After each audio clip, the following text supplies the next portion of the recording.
Marami sa mga artists inspired ang mga obra sa iba't ibang experiences sa buhay. Ang bida nating kiddie singer from Bulacan humugot ng inspirasyon sa init ng panahon. Sige nga, pakinggan natin.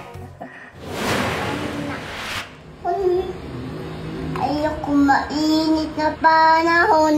Hindi ko alam kung bakit uwinit dito sa Pilipinas. Ayun na nga, awit talaga. Aawit ang damang init sa bansa. Kaya ang 3-year-old na si Miguel Santiago, idinaan na lamang sa pagkanta. Sariling komposisyon niya na inspired ng maalinsang ang panahon.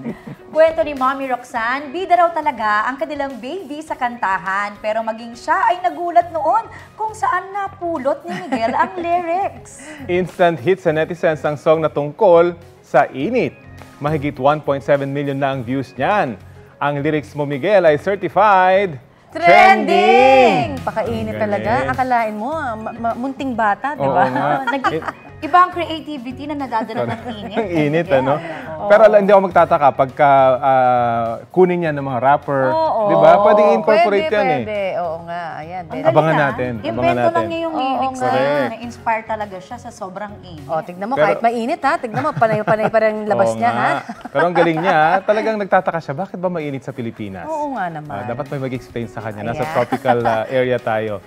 Miguel. Yes, very good, Miguel. Sana ay marami pang batang makapag-compose. At abangan natin yung kanyang mga susunod pang kanta. Ay, Baka sa Ayun. tag-ulan, meron Baka siya. meron din. Oo. Abangan natin yan.